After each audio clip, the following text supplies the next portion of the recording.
Hey everyone, Video's Gunner here. Now this is going to be a live commentary, which is different from my usual videos, so there will be absolutely no alcohol or anything like that. Oh shit. Okay, we can work with this. So, I couldn't do it. Now my room smells like alcohol.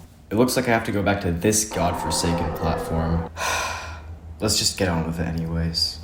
We're going to start off with the sine inverse derivative. The only thing you need to know beforehand is that the derivative of the sine function is the cosine function.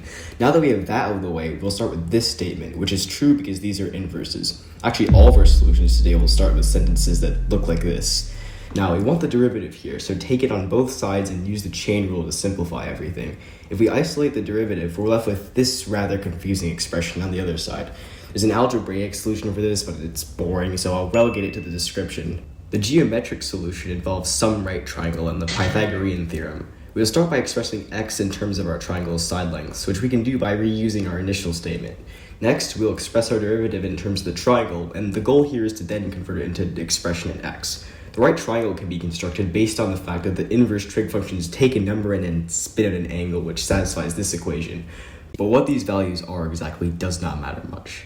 Now we get to solving. Take the square root, Pythagorean theorem to remove a, reciprocal, split the sum, and substitute for x. The cosine inverse derivative can be derived in the exact same manner, and the relation with the sine inverse derivative is pretty obvious on the graph.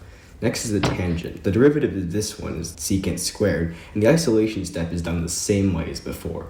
The geometry step, though, is a little more straightforward. There's no square root necessary, and we substitute out c this time, but the rest is similar.